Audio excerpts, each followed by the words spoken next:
And welcome to another episode of the Studio Rats Q&A Live, number 175. My name's James Ivey. What? I'm Paul Drew, but you say 175, it says 174. It does say 174. I clearly can't read. 174. Hello? Are you all well? How do you do, D? I'm having a bit of an odd week, but I'll come to it in a minute.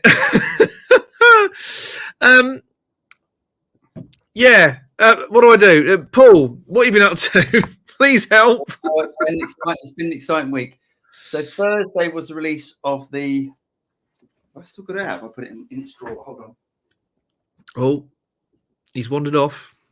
Thursday was the release of the Boss BP1W, which is an awesome... Yep. They've done a really great job with that. It looks awesome as well. See what they've done with it. I don't know if it comes across on camera, but let me see if I can focus on that. If I put it in front of my face. There you go. It's like this white sort of hammerite finish. It's really cool. Yeah. I don't know if you can see it. There you go. You can just see it on there. Yes. Brilliant. Really, really good. It's about time that, Boss did something like that as well, which I think really, really good. And then, hold on, let me switch this on. And then, what else happened last week? I can't remember what happened last week, but if this works, hold on, let me turn this camera. Got too many cameras. I should have turned all the cameras on. For God's sake. It's not very slick, is it? It's not very slick. And then this turned up. There we Ta-da! go. So that turned up. So I want to talk about that today. Not the only amp announcement of the week, though, because on Sunday, we got out amongst the great unwashed, didn't we? Great unwashed. How to win friends and influence people. We went to the London International Guitar Show, which was neither international nor actually in London. That was classic, isn't it? I love that. That is the most ridiculous thing ever. But it was a lot of fun, wasn't it? Thanks to everyone who came and said hi and said nice things about the beauty that is our new amp, the TSR20. Yeah. Very exciting. Lots of lovely people saying nice things, and we've had some actual order placed. Had some order, which is very exciting. Yes, yeah, really exciting. What else? Is that it? Is that all that's been going on? Well, we've got new stuff, but we'll come to new stuff in a minute. But that new amp looks amazing. The TSR20, I'm so happy with it. It sounded so good in the building. It did. Oh, Mr. Dawson's in the house as well. For its matching Tuba 12 cab, which was lovely. Hey, so can I just talk about this amp, because I'm a bit obsessed. There it is. That one, yes. I'm a little bit obsessed. I can tell. But I've got to show you. Let me just move this back a bit. Let me just move that back. And do that. Right. I'm going to show you how big this thing, because I cannot get across how big this amp is. So what I'm going to do, right?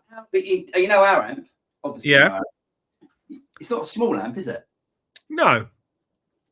He looks tiny by comparison. This thing is absolutely massive, and I'm so blown away with it. Cool. Because James and myself, let me just explain a little bit about the amp. Because James and myself, we did I can do this, can't I? I can do hold on. Can I do a picture-in-picture thing? No, there's me. If I do that, picture-in-picture, if I do this, oh, look at that. Yeah, there it is.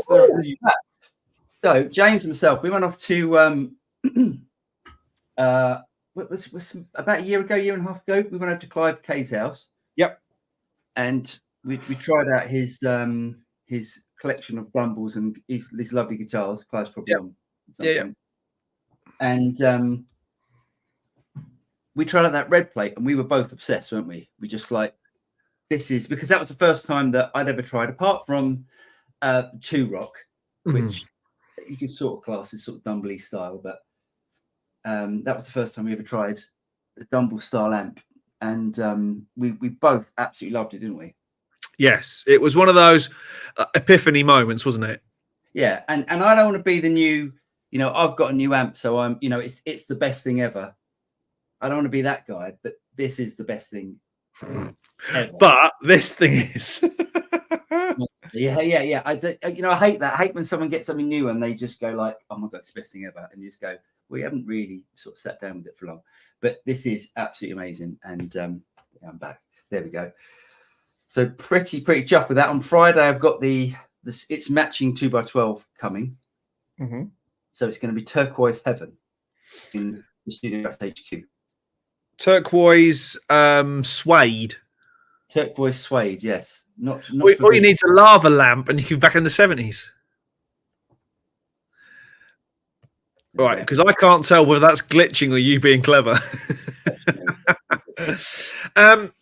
Yeah, it's been a busy week, wasn't it? I went over to see a buddy of mine on Thursday, or buddy of ours on Thursday, and helped him get some stuff on eBay, and for which he has kind of kindly swapped some stuff, which is quite exciting. Nice. Come on to new. You got some new stuff as well, yeah? Yeah, we'll talk about some new stuff in a minute. But the show was really good. Thanks to everyone who said hello. I've already said that. Sorry, I'm really shattered. I've had one of those weeks thus far. Right. So Monday, I thought, I know, new week. I've got some things to finish. Get this stuff blown out before the end of the month. Yeah, have a nice easy end to the week. Oh right. No. For those of you who do or don't know or care, I'm chair of governors at my kids' school. Monday morning, 10 o'clock, school phones, and I'm thinking, oh God, who's fallen over and broken something? And it's not. It's the Ofsted inspectors are on their way in, and for the sake, it's like the school inspectors are in. This isn't the school governor, rats. I know, but hence I'm really tired, and I've been trying to get work done as well, and that's all just, and then everything and stuff. So I'm not really... James said to me, "Oh, I had to be at school at 8:45 this morning," and I was like, "I get up at 4 every morning." Well, you're mad. I know, I'm a bit bonkers. Yeah. Anyway, let's move on to the music teams. Yes, let's crack on and get some of this, then we'll get some new stuff, and then we'll talk about some more stuff, and then stuff. Yeah, here we go. Boom. Boom, Nabs. He said, "Good evening, rats. Hope everyone is well. Congrats on your new acquisition, Mr. Drew. The amp sounds killer. Cheers." Yes, yeah, it's that was just turning it on and then sort of thinking or trying to get it to work, or not trying to get it to work, thinking like from a 2-rock head, from how I used to use the 2-rock amps. Mm-hmm. Completely different. So now it sounds even more bestest. Okay. Yeah. So you're not regretting selling the Matchless then? No. Awesome. No. Best amp I've ever tried. Al says, "Evening all. Hope everyone is well, and you, Al. Good to see you." Great weekend. Yeah. Keith, happy Wednesday. Happy Wednesday to you, Keith. Hope you're well. Mississippi Blues. Oh, he's got a new guitar. Look at that. That's nice, isn't it? That's another Paletti, isn't it? I think. Look at that. Evening all. You're right, Nabs. That amp sounds killer. Cheers, mate. That's a nice guitar. What's it got? It's got AMGs on it. It's got AMGs on it. Does look like it, doesn't it? Nice. Jeff says, "Good morning from Brisbane. It's a cool spring day. Oh, bugger. And all is well. Hope everything's good in your worlds." And you, Jeff. Aren't we? You're in the middle of tropical storm something, and I'm about to get it, apparently. Oh, mate, it's nasty out there. It's proper nasty out there. No, it's all right here so far. Chemical P says, "Howdy, rats from Sebastian, Florida. And a cool 23. Nice. Oh, that'd be nice, wouldn't it?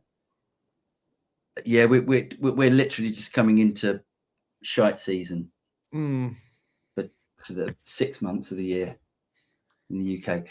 Tim says, "Evening, everyone from a very windy Devon." Hi, Tim. Indeed, and he doesn't mean.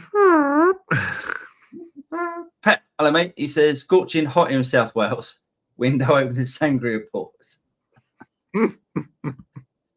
Mr. Nelson's in the house. He says, "Hi, gang. Hi, Michael. Hope you're doing well." Yeah, if everyone hasn't checked out that video that Michael did last week, that was awesome.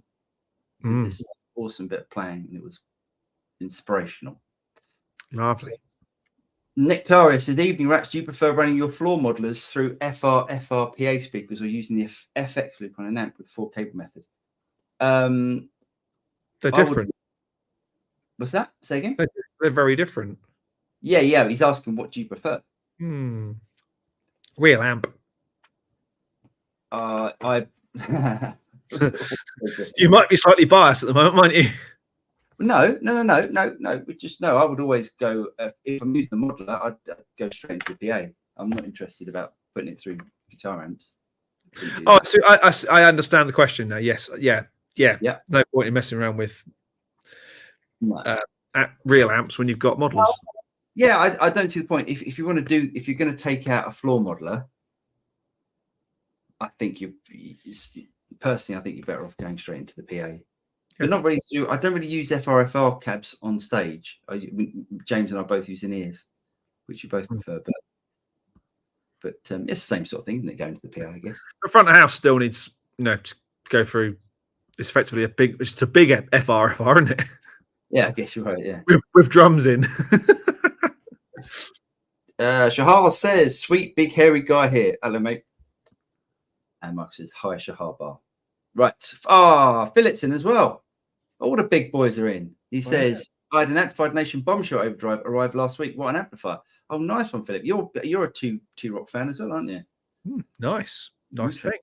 Nice. It is a hell of an amp. I mean, it looks amazing. I mean, I think I might have to wear my sunglasses when I come into the studio though, because it's going to be a bit bright. Yeah, but that's the thing. If you're going to have like if someone says to you, "What color do you want?" Okay. Nice. Chemical Pete, Paul, your level is really low. Is it? Is it low? I can hear you. I can hear you all right, but that could just be. I don't know why that would be. Let me have a quick look in settings while you do the next one. Don't do that because you'll break something and we'll have delays and stuff. It says, but no, it looks fine here. Automatically adjust mic volume, so it's all good. It's all good here. Okay. Boom. I'll try and speak over here where the mic is. He says, Shahar says, "You should raffle the new amp to a lucky participant, me." But I think not. Tim says, "To show how massive something is, you always need a banana for scale." What if it's a small banana? Mate, you trust me, that's exactly what you should be doing, getting a small banana for scale. Tiny hand, says Shahar. Ned says, "Good evening, and to you, mate. Hope you're well." Rocker 534 Amplified Nation is actually 20 minutes away from me in Massachusetts. It's awesome. And the lights all went down. Oh, stop that. That's an impression, James, like that. That's what's bad, was it? They write that song. I'm guessing so. They wrote most of the songs for themselves and everybody else, it seemed at the time. So fun, isn't it? They write one song, they write another song, chain reaction. I'll stop. Sorry about that. Nick Taria says, in Thessaloniki, Greece, it's on sunny, 26. Oh, nice. T-shirts for 8 months straight. 6 months straight. Nice. I want to be back in my flip flops. It really wasn't flip flop weather today. Nabs, Mr. Drew, you should be closer to your mic if you can hear you better. Mr. Ivy's voice is way louder. Okay, let me try and sort something out. Okay, keep going. All right, I'll keep going. Normally any different to this though? Yeah, that's working now. You're definitely in now. Am I really? Is that louder? Okay. Well, definitely to me, but you were fine to me before. So carry on. There's my brother. He's saying hello, Bubba. There we go. Shahar says, "Hey Paul, when you sell an amp or guitar, do you feel some remorse when you see someone else playing it? Kind of like seeing an ex-girlfriend with someone else?" No, not at all. No, I don't. I think quite a lot of stuff goes in and out of my hands, I would say. So I'm so used to it. I don't really have any. There's certain instruments and things that I get attached to, but you're good at that. We've said this before. You're quite good at buying and selling. I'm really good at buying. Yeah, no, I haven't got the space. I'd like to. and I'm not allowed to have. And I'd hang guitars on the wall in the house, but I'm not. Well, it's not that I'm not allowed. I think I'd be. You said, yeah, a little bit. Yeah. Johnny Love, after you get up at 4 a.m., do you down the 5 raw eggs Rocky style? Lol. No, God, no. That sounds disgusting, doesn't it? That's horrible.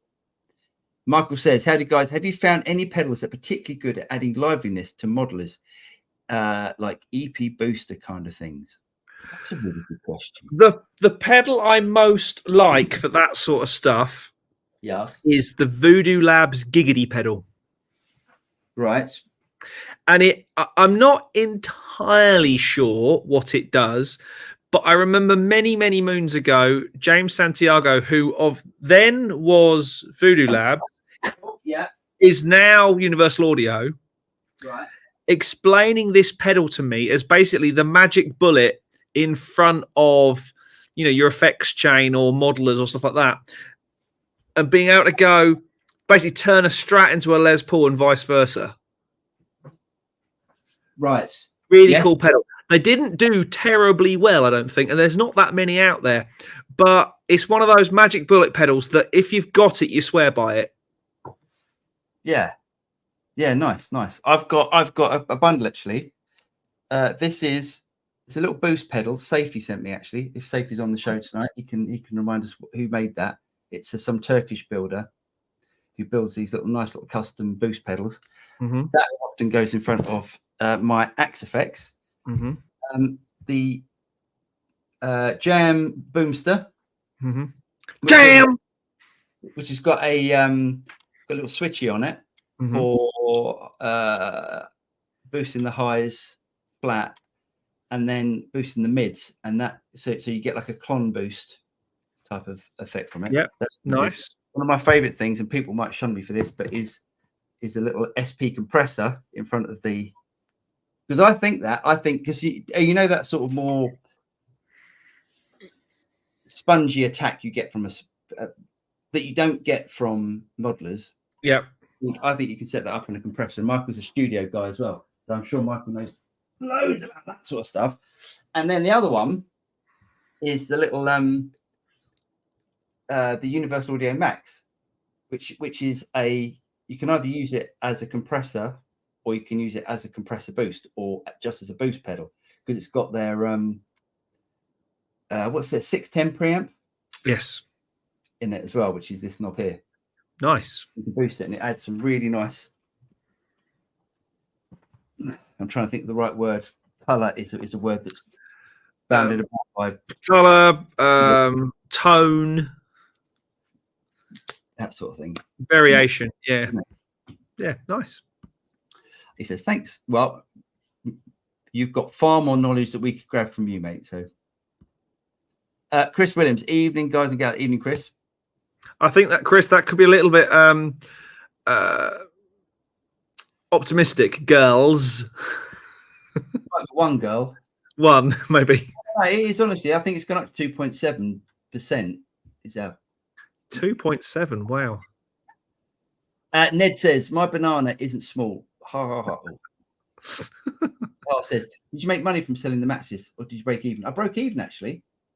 I sold the match list for what I paid for it, because it was a few years ago and matches have gone up in price. So that's a good thing about buying quality gear. Is it normally comes around. Like if you go and buy like a Fender custom shop, I'm sure I've said this many times on the show before. If you go and buy a Fender custom shop, the first Fender custom shop that I bought was 1,200 quid. Mm-hmm. Can't go for that anymore. I mean, you'd be lucky to find one for now. Second hand, I'm talking. Yeah, you can't go for that anymore. That's for sure.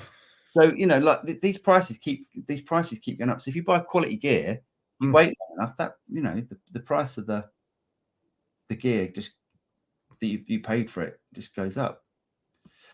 Cool. Rocker 534 says, I actually just purchased a Cornford Hurricane yesterday in mint condition. Should arrive tomorrow. Can't wait. Nice one. Is that the one that you had? No, I had a Hellcat. The Hurricane, that's the bigger version of your combo, isn't it? I think so, yeah.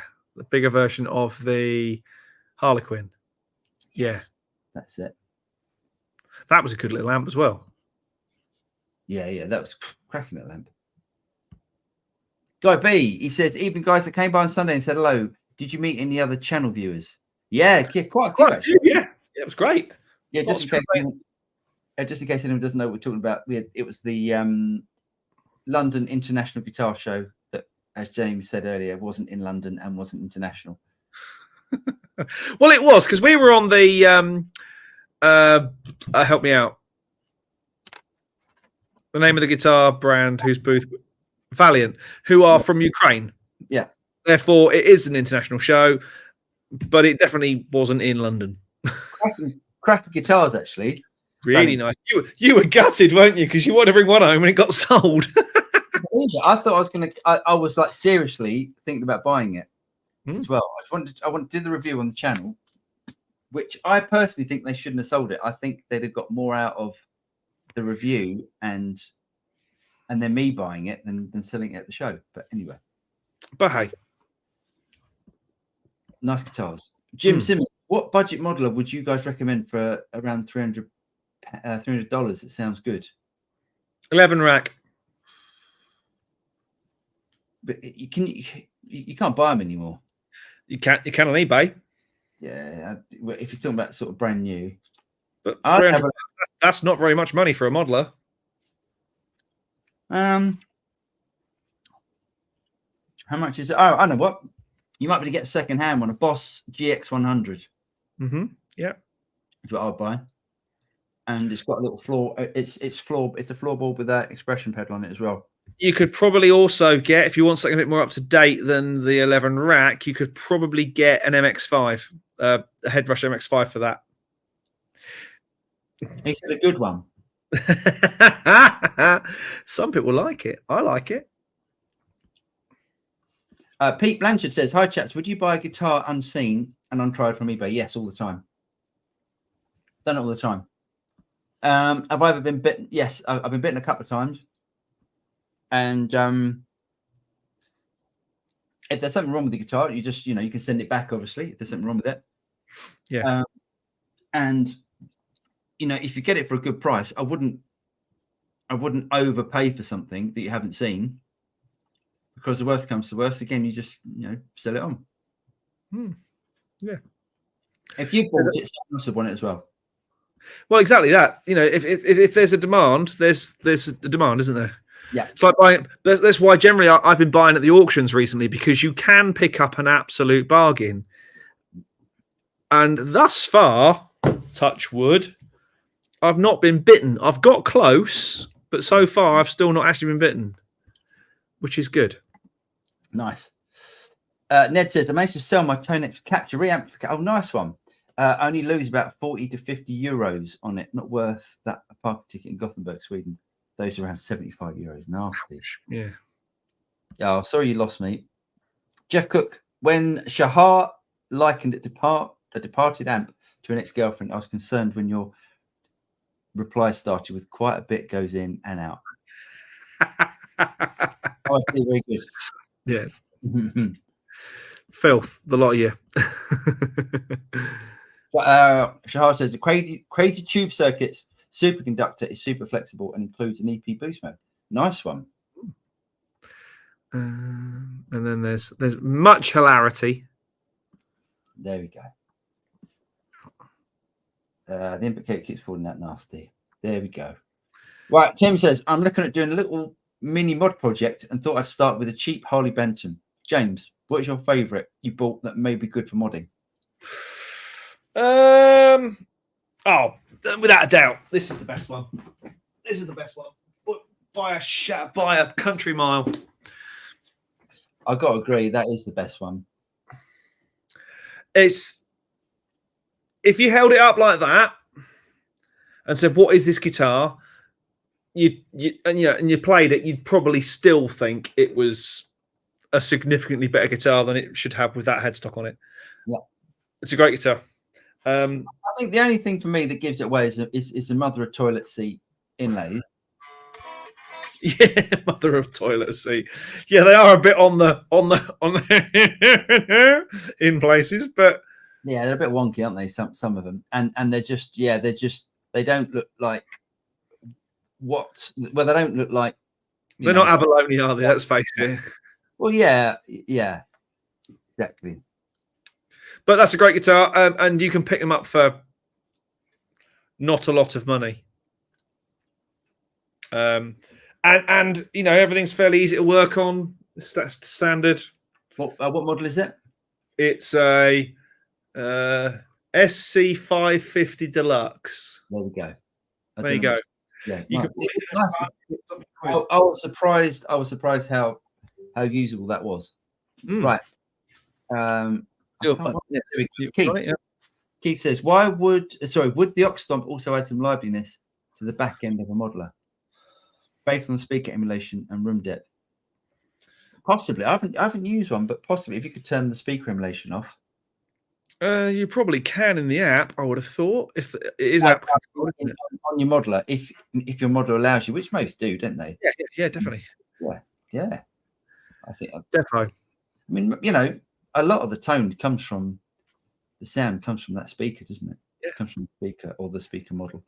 Chemical P. Speaking of price going up, I should have my $200 68 Princeton reverb back. Wow, that sounds nice. Cool. That was a cracking price. Falco. Someone's come on called Falco. Yep. Mate, you're muted and your video camera isn't on, so you're going to need to turn that on before we let you on, because for all we know, you could be a man that's just about to expose himself. I mean, it would be a sign of reaching a certain point in the show, wouldn't it? If you want to do it. Anyway, Timex 2, ampliphonics and gain or overdrive reverb? Overdrive reverb, without a doubt. The ampliphonics and gain is awesome. Definitely, I love the feel of the 50 watt over. That was a 22 watt. The ampliphonics and gain, the one that I had, was a 22 watt. Absolutely fantastic. The 50 watts got way more headroom, which as you'd expect for an extra, as you'd expect. So I haven't tried the 50 watt ampliphonics and gain. I'd like to try that. Michael says, Jim Simmons, check out the Hotone Ampero 2. It's very good. Rivals anything. There we go. Walter says he's got his nice look there, isn't he? Hello guys, I missed you last 2 weeks. What's best acoustic amp do you recommend? Fish or Fenders? I haven't used an acoustic amp for years.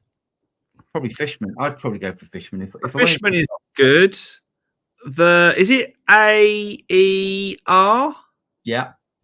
They're really good. Yeah.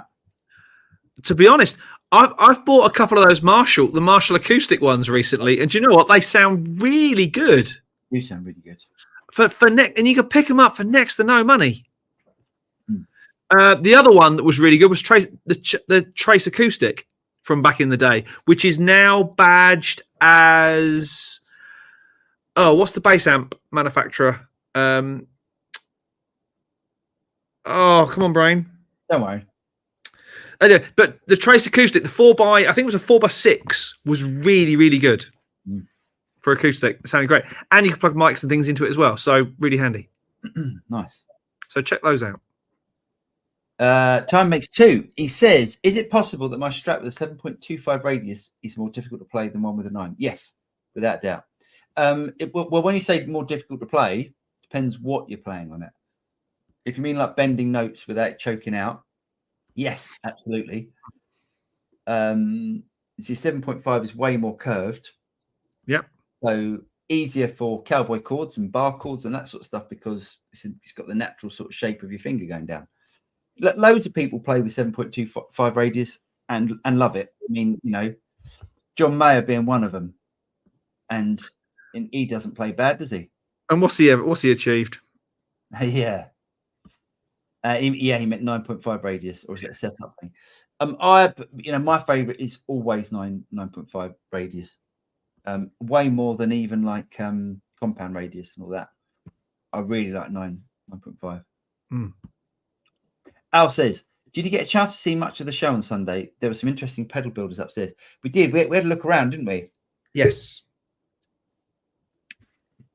Again, I think everyone's trying to come on the show. Nobody wants us to see them.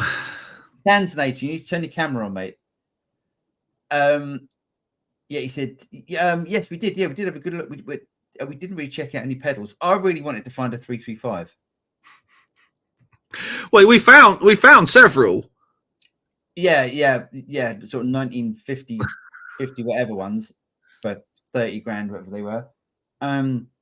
Hey, I went into a guitar shop today, fairly local to me, and they had a 335, a second-hand 335, and I was like, "Ooh, this could be fate." I might have found my 335. It was a dog. Oh. It was a dog. And you know when you go into a music shop, this is a little music shop, and you go in there, and the guy obviously thinks he knows everything. Oh, were you in Brighton? And I played it for like, I literally picked it up, plugged it in, I played it for like 2 minutes. I said, "Oh, sorry, it's not for me." And he was like, he was like, not aggressively asking why. It's obviously like, you haven't got a clue. You haven't got a clue. You know, you don't know what you're missing out on. Is that sort of attitude? I was just like, where's he go? Was he about 12? No, he wasn't. And he was a guy that used to work in Chandler's as well. Oh well. Very disappointing. I was very disappointed. Interesting. Yes. D-Max says, "Hi guys, any opinions on the Fender Tonemaster amp and how they stack up in 2023 going 2024? I still haven't tried a Tonemaster. Fender, even though I've supported Fender from year dot of the Studio Rats channel, have never been in contact. If they want me to, we've tried to reach out to them. Have you? Max is at Fender. Oh yes, you have, haven't you? Yes, yeah. I don't know what it is. And all I've done, I've got loads of custom shop Strats and Telecasters and that sort of stuff, and I do loads of videos on them. Nothing, absolutely nothing. They're lost. Well, not doing bad, are they? Metalhead, this channel's way too technical for me. Oh, mate. Well, it's quite a nice guitar he's got there. It's lovely, isn't it? Yeah, is that technical? We're not talking about technical stuff, are we? We can get technical if you like. I don't think we've mentioned anything technical yet, have we? He might be being ironic. This channel is not technical enough for me. Thanks both for the recommendation and to you, mate. Funny why someone's got to comment why the channel's not for them, as opposed to just not watching. They've got to make a comment to. I love that guy. he's now up there with internet celebrity status, isn't he? He's been on. Yeah. He's turned up at football at World Cup finals and stuff with teams just to go. Has he? And along with that bloke, turned up. Don't even get me started. Michael Nelson, thanks. I do have a Nux MG30, but I'm looking for better high gain tone. Does the Hotone Imperial 2 have good high gain tones? Well, Michael's a guy to ask because he does lots of high gain sort of stuff. Oh, checking that about. Yep. Fitzpa, he said, "Do you still think the Boss IR200 is still viable compared to the competition?" Yeah, I mean, it's different. It doesn't do very much. So if you're just worried about amp modeling, speaker, and reverb, that's all it does. And it's great. It does a really good job. But that's what it does. It doesn't do all of the extra effects and all that sort of stuff. But it's got a loop in it, hasn't it? I think it has got a loop in it. Yeah, so you could if you want to use standalone pedals, you could basically use that in the place of an amp and a speaker and stuff, which could be great. Actually, yes, I'm sure it has got a loop. Shahar, he says, "Paul, have you had a chance to play with the new Spring Reverbs algorithm from Fractal? Any initial impressions?" I haven't actually, mate. No. I haven't. I don't even think I've updated my fractal for about a year. I know. Terrible. I don't know whether the fractal, because it doesn't go on much at the moment. I don't know whether the fractal is something that I should be passing on. For gigs, though, it's really handy. It is really handy for gigs, isn't it? Because it ticks so many boxes for you, doesn't it? It does. It's really good for gigs because you've got all the outputs and inputs, and you can set up like headphone mixes, and it's really. And I can feed back in from the PA and stuff. It is really clever. Yeah, it is very handy for that. Yeah, it's one of those you might not use it that often. Oh, we've been technical. Being technical, we've got to stop.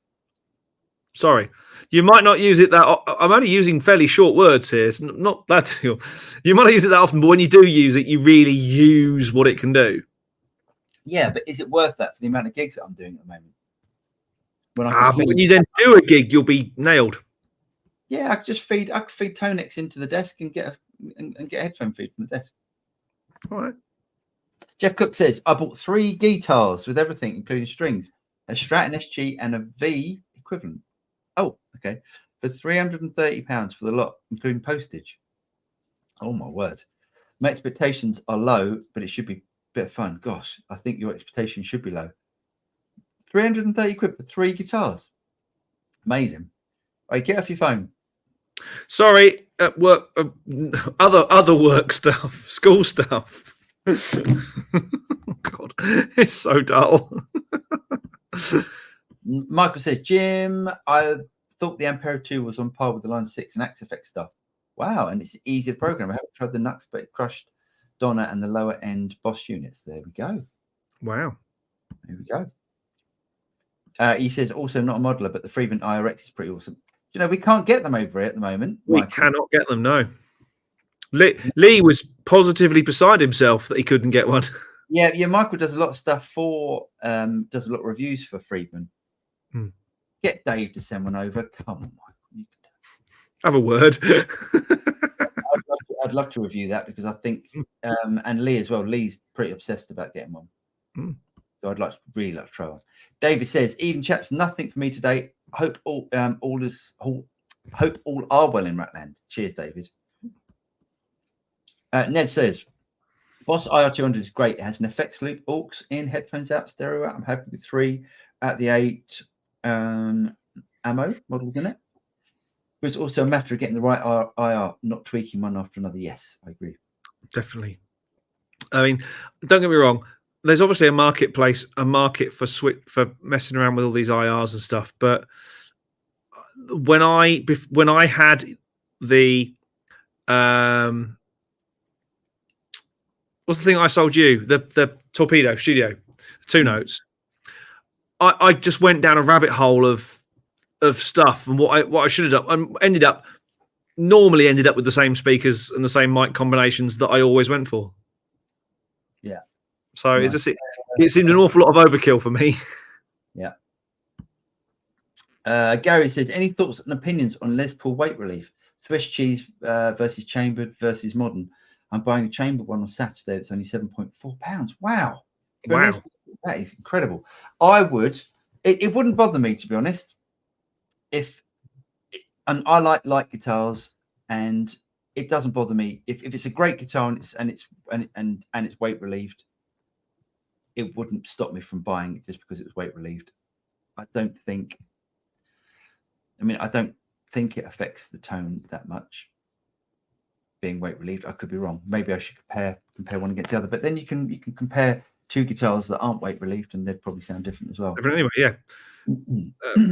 Yes. I'd love to try a 7.4 pound Les Paul. That sounds great. That would go. Probably would, actually. That's the only. Yeah. Because the head's still the headstock and the neck's still the neck. Do the old SG. Maybe. Trick.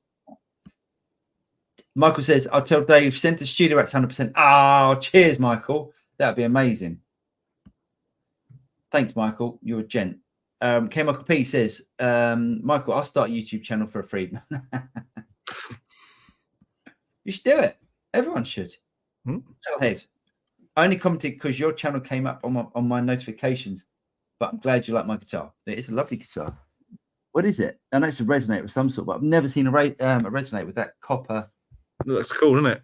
It's really Looks nice. lovely. It does look really nice. Jahar says, I've been playing an ESP EC1000 for the past couple of months. It's basically a Les Paul shape, but it's very slim and light. Playing my Les Paul custom feels like holding a brick. It's funny, isn't it? How you get used to things. Like my Poblano Strat, the black Strat, got the biggest, thickest neck on it. Got like a proper no-caster neck. And got so used to that, and I love that. And then I pick up like a normal guitar. None of my guitars have thin necks, but you go, oh god, this is really thin. And I know. And then you play it for a bit, and you go, oh, this is normal. And you go back to the other one, and you go, god, this is really thick. Yeah. Pet says, has anyone tried the signature Johnny Marr guitar?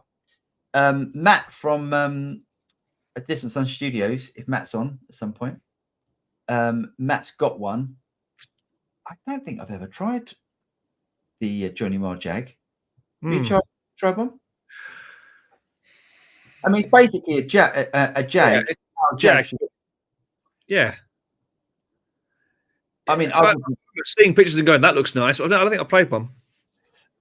Yeah, if I was going to buy a Jag, that'd be the one I'd get.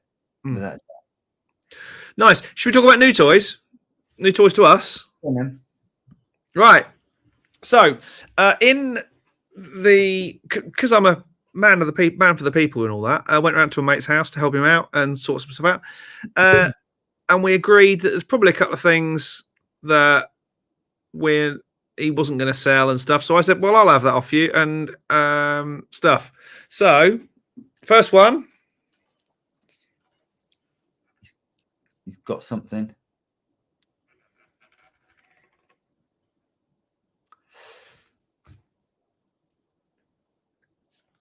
So what is that? It's an SG. Is it a faded? I don't think it's the basic model, or used to be the basic model of SGs, isn't it? The basic model SG, and it plays really nicely. The neck's quite chunky, which I really like. Nice. The frets are like mandolin wire, which is a bit weird. That is weird. I wonder why they did that on but it's great. I've tweaked it a little bit tonight just to lower the action a little bit, and it's really nice. I'll bring it over next week when I come over to see you. You can have a noodle. Yes, please. I like that. It's seen some action, but it hasn't seen any action in quite a long time. I cleaned it up a bit, and it's great. I have one question, and is this normal? Because my Epiphone, my Sheraton, didn't do this, right? So hang on, let's put that there. I'm going to do it here. So when you've got your 4 pickup controls, so you've got your volumes, your 2 volumes for your front neck and bridge pickup. Right? Yeah. Now in the middle position, yeah, I wound all the way up my neck pickup, yeah, and my bridge back a little bit, just to get me a bit of body, but not too much. When I wind this one down all the way, I don't get anything at all, not even anything from that one, until I do that. Is that normal? I guess. I mean, I'm trying to think. Does my Les Paul do that? No. So to what? So you wind. Explain that again. In the middle position. So I'm in the middle position. Yeah. All up, and I wind the neck back about to 7 or 8, 6 or 7. Right.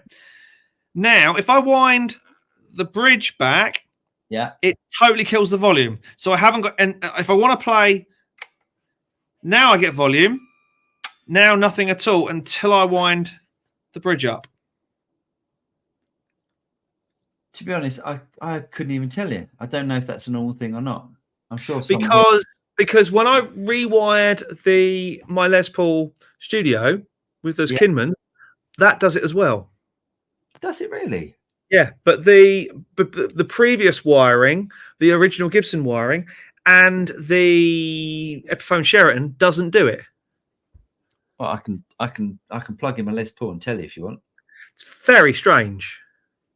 Well, let's keep moving, and then if I get a chance, we'll do that. And the other thing, I'm going to show it. I know you hate it. Oh, this is a monstrosity. It's not a monstrosity. I can't. I can't be. Actually really nice. I'm going to cut him off. No, don't do it. It's nice. It's like grandma's coffee table. What the hell is that? It's a 5-string Tobias. It's really nice. That's a monstrosity. It's lovely. Okay, I appreciate it. It doesn't have anything with F or G on the headstock, but it actually plays really nicely for a 5-string. And I appreciate for you, it's got one too many strings and it's got pointy bits and all that sort of stuff. It's nice.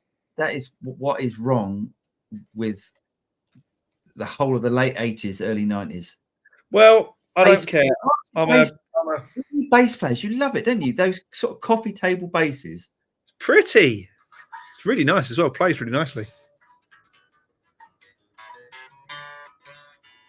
There we go. Never joking. And other than that, a couple of bits and pieces, a couple of pedals, nothing terribly exciting. But yeah, that was my gatherings from my mate's house, which is always fun. Has to be said that he has knocking all my guitars over. He's got a really nice Strat on eBay at the moment, and a really nice Les Paul, and a really nice Taylor, and some various other bits and pieces that he's flogging. I didn't see the Les Paul. No. So Taylor, Telly, not a Les Paul. Sorry, Telly. Strat. Yeah, some nice stuff. Nice. So, what have you bought recently? Anything exciting other than a really rather lovely amp and the speaker to go with it? Yeah, it's coming Friday. Hey, how good is that though? Apart from having to pay for things like import duty and all that. Yeah. Ordered the speaker cabinet on Tuesday, coming on Friday, all the way from Massachusetts.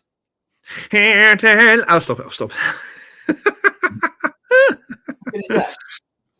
What? Well, just the postal system. Oh yeah, it's amazing. Sorry, I just put this back. I've knocked everything over, and that's worrying me. Sometimes it takes that to get it over from somewhere in the UK. Yeah, it can take that to get it from guitar. Guitar are pretty good actually. They normally do next day. I know, but I'm kind of joking. Right. Anything else to talk about before we dive back into questions for a bit before we do the news? Nope. All right. Let's get back into it then. Boom. I bought an Ox. Oh, that's good then. Yeah, I've got and I had an Ox a long time ago. Sold it. I bought a new one. Metalhead. It's an Ortega. Nice. I'll check that out. I have to check that out because it does look nice. That. Jahabai says nice SG. It is. Dave Russell. No. I'm guessing he means with your wiring. Phil, nice to meet you on Sunday, Phil.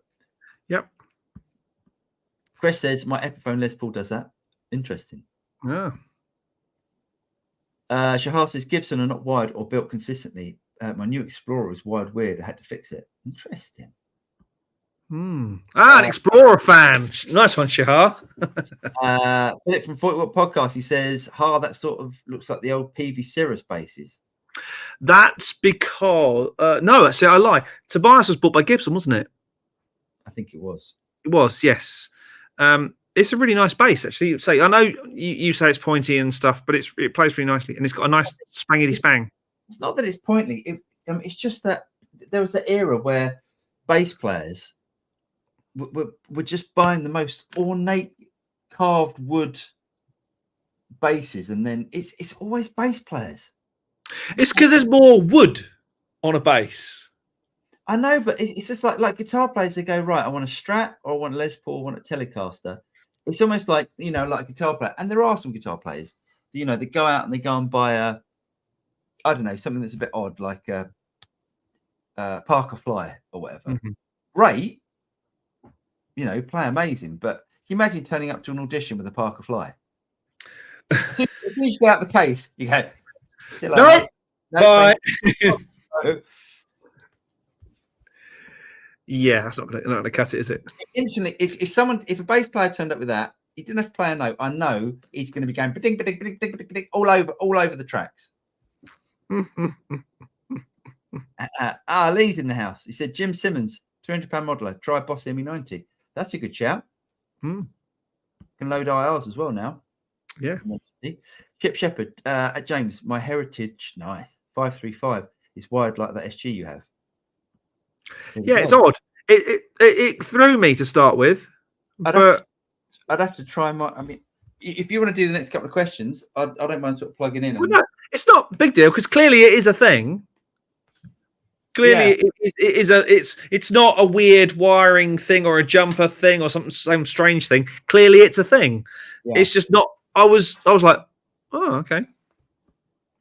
I assumed when I wired up the Kinmans that I've made a mistake and kept it quiet. I didn't want to make it look like I've made a mistake. I don't know a lot about wiring stuff, but I'm sure. Well, you might want to speak to one of the wiring harness people. There's a few about, and obviously is in the UK. He does a good job. At this point.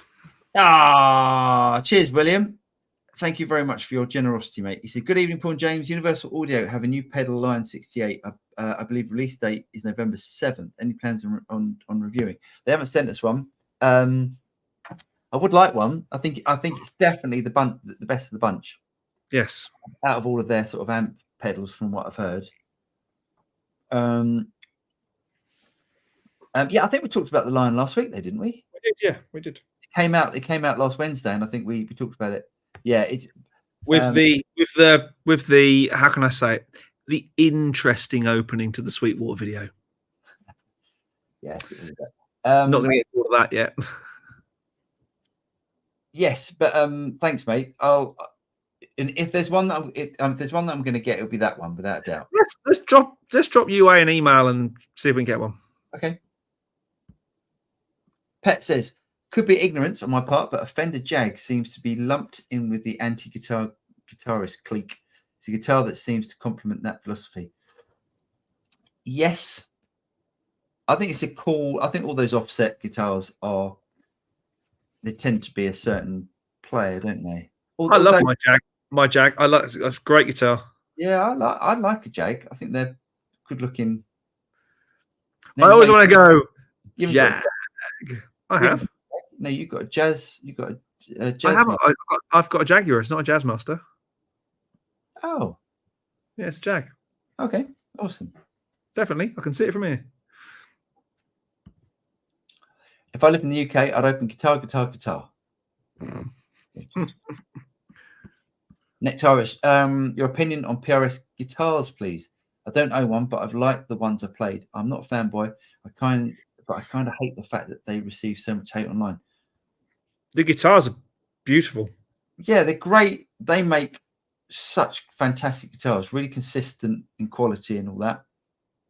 The only thing that I would say about PRS guitars, on the humbucker guitars, PRS tend to voice their humbuckers quite dark. So I think all of their guitars, all of their twin humbucker guitars, tend to sound quite dark. They recently brought out some pickups called the 5815 LTs, which is the low turn ones. And they seem to have brightened up their pickups. So if I was you and you're looking for a PRS, I would look at the 5815 pickups. I think if you go and buy a PRS and you go and buy one with the standard sort of, the old Dragon pickups, the Dragon 2 pickups, and the ones they've done after that are on things like the 24 and all that. Mm-hmm. I think you'll find it quite dark. Great for live. I tend to think they do work quite well live. In the studio, you just think it's quite dark. But Nectarius, if you're not a dentist, then it's true. James actually knows a dentist who's got PRS. Who's got 3? Yeah, it's a cliche, isn't it? But it's fun, isn't it? Dentists and lawyers. But the thing is, Paul and I have both had them. The only thing I would say is that they're just a little bit, I don't want to say soulless, but they don't inspire me. They don't inspire you? Okay. I think the PRS Silver Sky was a great guitar. I really cracking guitar. And I read as a piece of art, the Orianthe is a beautiful guitar. but it's 10,000 quid. And you can get a lot more guitar. So you can get a lot of guitar with another brand headstock for 10,000 quid. The only thing that annoys me about PRS is that people tend to be very, very careful with them. They don't like them. You don't often see people, when I see that, you don't often see smaller people gigging with them. And they don't, they tend to be things that are hung on the wall and brought down very carefully and played back on the wall and stuff. There's no sort of knocking it about and all that sort of stuff. That's You do see, yeah, I don't think so. I think a guitar needs to be played as opposed to a bit of furniture. But they make fantastic guitars. Yes, I've reviewed a few. Pet Moxie, I'm not discrediting the Jag or the players who use them. It's actually quite inspiring to us guitarists myself who lack a certain technical prowess. No, I think it's great. I mean, Johnny Marr makes it sound great, doesn't he? But you can look at so many people and go, I don't necessarily, rate you necessarily as a guitar player. I think Johnny Marr is possibly the exception to that rule. But there are plenty of guitar players out there who you go, I love what you do, but I wouldn't, it's not. So someone like Lindsey Buckingham, for example, who is an amazing guitar player, but has a technique that is all his own. Oh yeah, completely. You can't, if you want to play the stuff like the Fleetwood Mac stuff, it's really hard to play and make it sound like Fleetwood Mac because his technique is so him. Oh, he's brilliant. He's absolutely brilliant. Yeah.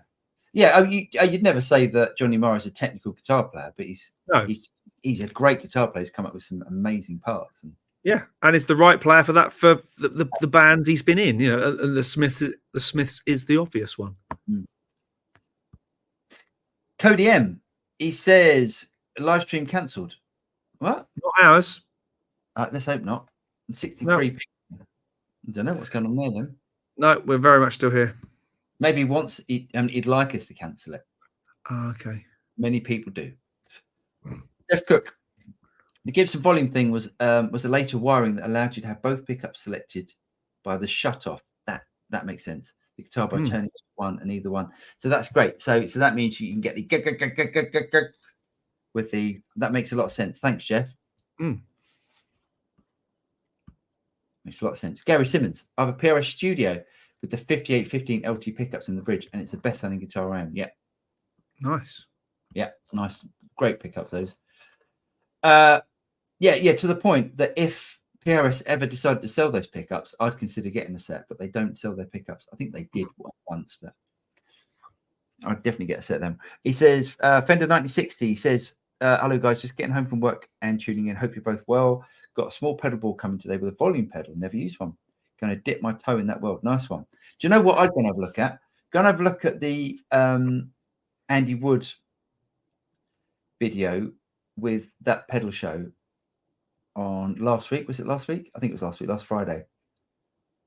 And see how he uses a pedal, a volume pedal into the first in his chain, and to get different amounts of drive out the volume. That's brilliant. And I know that's an obvious thing, and people do that, but just particularly the way that I used to do it. I used to do it when I was playing live a lot. I had two volume pedals. I had my volume pedal going in to my board and my master volume pedal on the out of my board. Nice. There we go. So I could do gain swells, but I could also do master volume. Nice. And the volume pedals I had a slider in the side. So when you pulled them all the way back, it didn't actually turn it all the way off. Right. Yeah. Which was quite handy. I think they were Roland Eddie Roll or Roland Boss ones, something like that. Nice. Lee says, I'm going to open a guitar shop called Anderson's. And Anderson's. Yeah. Anderson's. Nice. And I'll be the boss. Lee. Nice. Lol. Yes. How about Charlie Fenton guitars? Fenton! I love that. I wonder if that's just a UK thing. Probably. That's so funny. Bello says, is Focus Fuzz SI as good, warm, as fat as the G version, please? No, it is different. It does sound different. It does sound different. Not worse. It's just different. Yes, it is different. I'd recommend, if you can still try one, I'd recommend trying, if you can get hold of the old Germanium ones, because there are a few floating around on Reverb and stuff. People scalping them. They're really good. Nice. Pet says, Lee, employ me as T-boy up and pay me in strings and custom shop guitars, and I'm your boy. There we go. Oh, hang on, sorry, wrong one. I'll do it a skip, yeah. Poo Ninja. Volume pedals are swell. Very good. Very good. Bar, nice pun. Sneaky defect. Yeah. Thanks, says Bello. Right, Pet, I'll be in touch, yeah. Right, the news. Oh, it's the news. Right, it's the news. News. Here we go.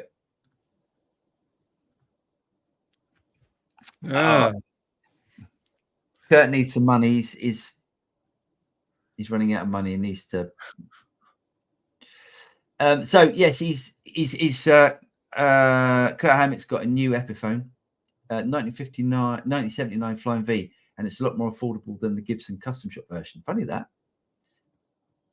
It's still £1,299 for an Epiphone. Wow, that's for the case though. Is it gold lined? It's crazy, isn't it? But it's amazing. I mean, I bet it's great if you like that sort of thing. And he looks like he's not that pleased with it. He's going, but it says Epiphone. But I'm not sure about this. It says Epiphone on their stock, boys. Is that right? They're that going, what's that you've put on the back? He's going. He's going, I'm not happy about that. I mean, I don't know. Is it 1,200 quid? Is that the price of Epiphones now? It's scary if it is. Bonkers stuff. Absolute bonkers. So there's that. I thought this was brilliant. Yes. So this is the new Rev D40 Dynamis. Vintage voice tube head with onboard 2 notes torpedo tech. But it's not just that. It's got stereo. Oh, it's these two again. They always pop up on my feed. Yes, I think it's brilliant because if they show the back, it's got Stereo out. So it's got stereo torpedo in it. Yeah. Which that to me is awesome. I mean, look at the switching it's got on the back. Yeah.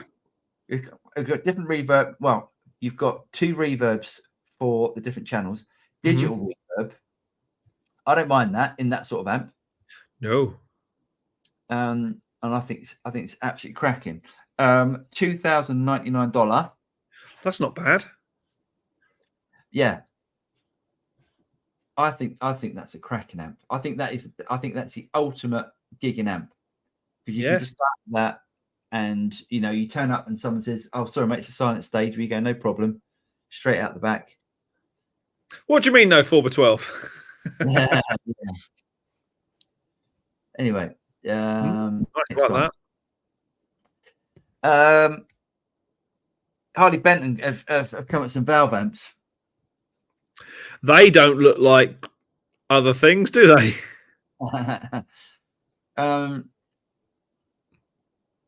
Oh, I can't get excited about that. They're not expensive, are they? Let's face it. No. Looks a bit like our amp. Does a bit, doesn't it? Oh mate, I can't get excited about it. I mean, I don't know. Maybe they'll be good, but I can't get excited about that. Where did we get to? Oh yes, so the Boss BP1W. Yeah. We like that. We like that a lot. Oh yes. Oh, look at this new Fender guitar. Yeah. Doesn't that look cool? That I do like. So Telly Bridge. Yeah. Wide range. Humbucker in the neck. Nice. Yeah, it's cool, isn't it? I like that. It's not so weird that you go, ugh. No. It's a bit different. it sort of works. Yeah. I don't know who Sorakachi. What's his name? Suriko. Yeah, I don't know who he is. Yes. $1 million. Yeah, I don't know how much it is. Let's have a quick look. Well, only in yen, so it's obviously a Japanese only. So, however much 396,000 yen is. I have no idea. My yen to pound converter is in my other trousers. I like that. I do like that a lot. Nice. Rumor come out with a new version of their MS50. Look at that. That's probably not a bad little modeler for the money. Yeah. Lee's gonna love that. Oh, Leo will get well excited about that. Little iPads. Looks like you've got to connect it. Unfortunately, it's not Bluetooth, Right. which I think that's a bit pony, isn't it? They could have put a Bluetooth chip in it. Yeah, that's a bit of a $150 or euro. nice. That's good. That's good value. Right, Mua have also brought out a new little pocket-sized modeler. The only thing about this for me reminds me of the old Korg Pandora type thing. Yeah, or the Zoom one that went on your belt and all those sort of things. Yeah, that sort of thing. Cool though. The problem is with all those sort of things. I'm not sure whether they were ever designed to be gigged. No. But if your hands are here and here, yeah, the thing your hands are not easily going to do is this to change a patch. Yeah, now, I remember the Zoom one had a floorboard with it, didn't it? Yeah, there was a little kind of 4 or 5 switch floorboard. And then you're in that whole world of, well, hang on, I've got a cable back again and I'm plugging into something else. And you just think, I've got 2 cables now. It's just... Yeah. But I think with something like this is if it's a good practice tool and a sort of gig emergency, your amp goes down. Yeah. It could work, couldn't it? I've certainly been on gigs where people's amps have gone down and they've had nothing by way of a backup. And I've had something small like an 11 rack or something, and they've gone, it's just possible you can save my life. I said, it certainly is. I'll have half your gig fee, please. Yeah. Oh, look at this. I think this looks cracking. This is a new Walrus Audio tuner. And I know it's only a tuner, but how good does that look? It does look really nice. Nice and big and stage friendly. Yeah, it's part of their canvas range. Really good. I really like the look of that. And the thing I like about it as well is sometimes you do have to fit your tuner into very odd places on your board. And the fact that you can turn it sideways rather than have to go, what string am I tuning now? You know? Yeah. It's brilliant. Absolutely brilliant. What a nice thing. They're going to clean up with that, I think. I want one. And if it does put polyphonic tuning, it is going to clean up. I'm sure it does. I'm sure it does polyphonic. Yeah. So yeah, Gibson Les Paul Modern Light and Modern Figured. I don't know how I feel about these. They look a bit. I like the greeny coloured one. Of course you do. Thanks. I'm not sure about them. How much? €1,600. Not for the faint-hearted, then. So they are nice. I mean, look at the difference in. See, they look a little bit like. They just look a little bit. Candy store. Look at that horrible bit of rosewood on that. What is going on with that? It looks like they've just got like the bad bits of wood, and they've gone right. Let's or the bits of wood that wouldn't go on the expensive guitars, and they've gone right. Yeah. Let's get on those. I'm not sure about them, but they look pretty good. That looks tasty. The green one looks great. Do you think? I mean, with these, because Gibson don't normally do very well with the non-traditional expensive Les Pauls. How expensive is that figured one? €3,400. You got money? Are Gibson in cloud cuckoo land at the moment? Because they're bringing out a lot of stuff, and I'm just thinking there is a massive overstocking of guitars everywhere. Oh yeah, no, it's guitar prices are crashing at the moment, aren't they? Yeah. But if you the thing about the high end guitars, there's always people with money. There's loads of people with no money. But is $3,000 a high end guitar these days? £3,000 is a mid range guitar. When you've got Epiphones starting at 1,300 quid.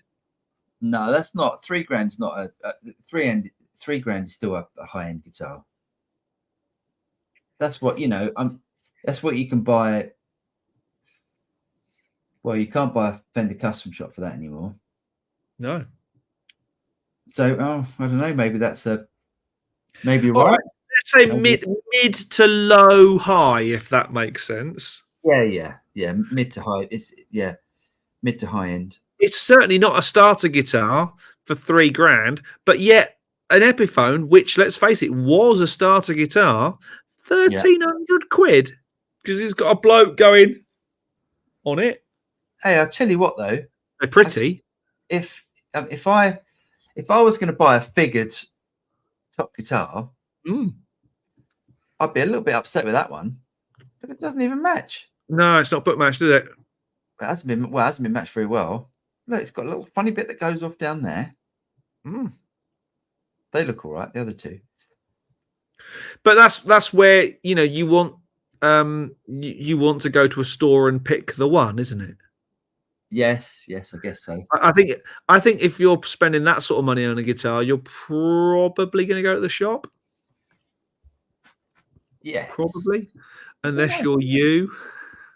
I can't be asked. Rather it's right, let's get back into it. Boom. Johnny Love, he says, is that we got to? Yeah. No, you keep missing. No, you've missed loads. Sorry. They've all shot down. That's why. No, I haven't lost that many. But 40. Philip. Hang on. Yeah, we haven't done sorry, there. Sorry, that's only one short. Sorry. And Lee as well. Oh, Lee. all right. Right, there we go. Lee says, any news on Tonix firmware update? It's been a while. There was talk of a tuner being included. We know they're working on something. We don't have any dates because they won't tell us. And yeah, I don't know about the tuner. I think there was talk about that at some point, wasn't there? But I don't know. Yeah, don't know anything, I'm afraid. Philip from 40 Watt, he says, as someone that paid 4 figures for a Made in Mexico Isbell Telecaster, nice. I feel like we need to come to grips with the fact that Epiphones and Made in Mexico Fenders are hitting what Made in America used to call for. That's crazy. Yeah. That's bonkers. So, bonkers. So in Fender speak, does it go Squire, Japanese, Mexican, American, or does it go Squire, Mexican first, then Japanese, then American? I would say that Japanese guitars now have more of a premium than the Mexican ones. Right. And then you go, and then you've got the different levels of Mexican. The different levels of American. Yeah. All the way up to Master Belt. Yeah. But I mean, I still 1,300 quid for an Epiphone. But that's but there are guitars out there. You can go and buy, as Lee does, you go and buy a Jet guitar. Yeah. For 150 quid, and it's fantastic. 160. Yeah, and then you spend another 500 quid putting extra bits on it, Lee. Well, yeah, you don't have to. That's Lee's preference. I'm being cynical. No, I know, but yeah. Johnny Love says, on the PRS thing, Chris Buck did a video 3 weeks ago called Why I Bought a PRS But Don't Play It. He thinks it just comes down to our psyche. We want to play the guitars our heroes play. That's a fair point. That is a. I mean, he's a very intelligent guy and a fantastic guitar player. But that is a fair point, actually. Do I want to play Strats and Tellys and Les Pauls because that's what I grew up with? But then, if that was the case, I'm sure there's a generation of people that grew up listening to, around the 90s with bands like Limp Bizkit and that sort of new metal scene where everyone had PRSs, And there's got to be some people that are getting to that age now where they were the guitar heroes. Well, and even that your Vise and Satrianis with your pointy headstocky stuff. It's come back again. It's come back. You know, it's one of those. Yeah, but I just think there's something just so fantastic about the Strat and the Telly, you know, a Fender style guitar, and then, you know, those adaptations of that guitar. So, like, you know, companies like Friedman bringing out the S, I forgot what they call it, the Classic S or the Classic T, whatever they call it. Yep. And Sir and that sort of stuff, even though Sir have more of the pointy headstock and stuff. I still think that shape is just so brilliant. Yeah, I mean the Pete Thorn is so close to a Strat, but it isn't, isn't it? It's kind of reassuringly the same but different. But we're not even the Pete Thorn, but more like the Classic S and the Classic T from Sir. Yes. Mark's Gas Station. Howdy, folks. Howdy, Mark's Gas Station. Heath Bart says PRS DGT or Sir Pete Thorn signature HH. Thoughts? If you want a Sir Pete Thorn signature, I'm selling mine. Are you? Yeah, I'm thinking about it. I did play it today. I did play it today on the video. I did do some recording with it today, and it does sound great. You are so funny. I know, but I can't. I just really like Strats and Tellys and single coils and stuff. I can't get past it. Oh, you are funny. So PRS, I've had both. I've had both. I prefer the Thornbuckers. I think the Thornbuckers are brilliant pickups because they are more sparkly than PRS pickups, which are voiced darker. The DGT is, I think, the best of the lineup. So I think you've got to ask yourself: do you like more pointy? It's not a pointy guitar, or do you like more traditional looking guitar? So the PRS DGT, you know, is that classic in between a Strat and a Les Paul, and the Pete Thorn is a bit more. It's a bit more fancy, isn't it? It's a bit more not fancy is the wrong word. It's pointy. It's a bit more pointy. Yeah, like a Justin Dinky style body, isn't it? I can't get it. Let me go and get it, and I'll. It's a Super Strat, isn't it? Yeah, in effect, yeah. Really, really well built guitar with it's got a maple cap on it. I can't get rid of that, can I? No. It's got really nice neck on it. They are really great. Really good trim, great pickups, good switching system. The only thing I don't like about it is, and you can rewire it, but in the top position, it goes into a split coil, like a neck split coil, so it's Strat. All right, right. But it's not quite as full bodied as a Strat neck. Right. So I tend not to use that. So if I ever want to go up to the neck position, I do that, and then I have to go. Oh, I want to go back because the next one back is the full humbucker in neck position. Right. But it's also got. That's an oversight. So obviously that's how Pete uses it. But I would say for the rest of us, that's an oversight because I'd want to go all the way forward, humbucker. Yeah, exactly.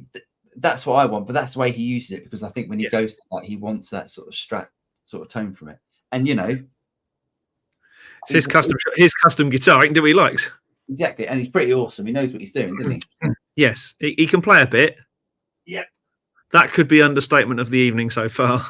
I would say though that so I've had both. I've had a PRS DGT and a couple of Sir Pete Thorns, and I've kept I kept the Pete Thorn for some time. So I would. My preference is the Sir. Nice. Bill, yen conversion about £1,600. Oh, that's not too bad, is it? It's about $2 and a bit grand. What? No, £1,600. Oh, sorry. About £600. That's not too bad then. Not too bad. David Brose. All for us older gents, a Tom Schultz Rockman. Ah, classic. I've got a Rockman distortion up there. Yeah. Terrible thing. Bloody awful noise. Lee's like, Zoom, I'm on it. See, Lee loves the multi effects, as Lee. That mirror thing connects to a little 4-switch pedal. Oh, nice. There we go. Nice. Lee will have one of those soon. Extra bits, said Poo Ninja. Shahar says the Jackson Fender Ibanez and ESP MIJ models are high price, pro quality guitars. Yeah. They never used to be back in the day. No. Like a Japanese Jackson was a bit crap back in the day. Is there a snobbish bias between a £3,500 custom shop and a £5,000 one, or are we just splitting hairs when it gets to that market? Tends to be, if you're talking about a Fender custom shop, like a £3,500 Fender custom shop, there aren't many.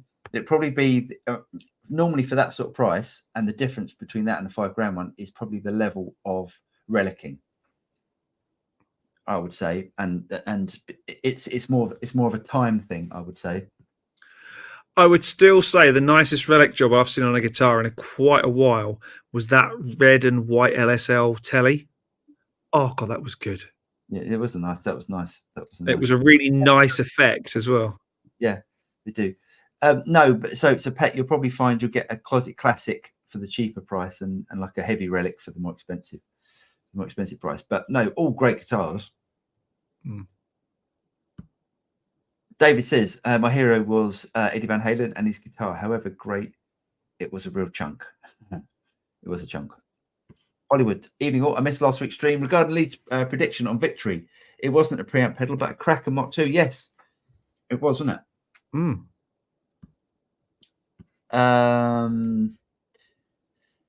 Hollywood says, Paul, Thornbucker Mark 1 pickups better than Mark 2 Thornbuckers. I don't know, actually. I don't know. I don't think I've ever tried Mark 2. Oh, there you go. Who knows? Not I. Jeff says, it's nice to see you respecting your peak thorn again. You almost knocked it off the wall when you wrestled the Amplified Nation box through the door a few days ago. Did I? I didn't notice that. I didn't know if I was... I thought, oh, God, only a second. Oh, God, I didn't even spot that. I was so excited about the amplifier. Fender 1960 CS says, I bought a used vintage brand distressed two-tone Strat and put solderless wiring harness kit in it with two V60 LPs in the neck and middle with a Thornbucker in the plus in the bridge. Freaking great sounding guitar. Nice one. Very nice. Thornbucker pickups are great. Jahar says, thanks for passing the time, folks. Hope to see you again next week. And you, mate. Have a good one. Johnny Love, the recent Gibson factory tour by Lee Anderson. Oh, that was funny. Did you see it? Have you seen it? Not yet. It's so funny. The guy's talking to Lee, and half the time Lee's watch it, and Lee's doing this. And then he starts asking a different question as he's halfway through talking about it. He's completely disinterested in what the guy is saying. And just wants to ask his own question. It's really funny. The recent Gibson factory tour by Lee Anderson and the Kiesel factory tour by Phil McKnight are pretty interesting watch if anyone missed them. I haven't seen the Kiesel one. I'd like to see that. Feels great. Johnny Love, I noticed that too, lol. Hilarious. We're there. We're out. Amazing. Early night, because quite frankly, I need it. I could do with an early night. Thank you, everyone, for joining us. We will be back next week with a special guest. Good point. So Taylor Cox from Amplified Nation is joining us next week. I asked him to come on and talk about amplifiers and stuff. He's a really knowledgeable bloke, and his story is quite interesting, I think. So it will be an amps and, amp circuits and, setup stuff special next week with Taylor from Amplified Nation. Very much looking forward to that. Should be great fun. Keep your questions coming in. It will be an amp special, so we probably won't do quite so much silliness. Actually, it's us. Of course, there'll be plenty of silliness. Can I just interrupt? Al's got a little question. He said, "Is that a 2Nex Torpedo Studio behind me?" Yes, it is. 600 quid on eBay. I'd say that's a decent price. They're really good. Really good. So yeah. Sorry, James. Off you go. Yeah. I think I finished. Oh, give us a like, guys. If anyone enjoyed it, give us a like. Because it really. And even if you didn't, still like and subscribe. all Thanks, that sort of stuff, because it helps. Mm. So we'll be back next week with special guest and all that sort of stuff, and we will be hugely technical. Next week will be highly technical. I don't think and I'd like to ask some technical questions, but I think it'd be really interesting.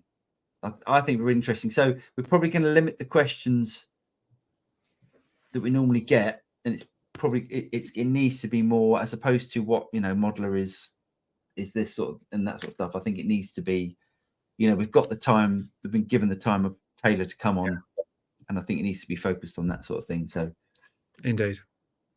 Cool. Well, I hope you can join us next week. Thanks everyone for joining us this week. Thanks again to all those who we saw at the show at the weekend, and we'll see you next week for more of the same. Good night, everyone.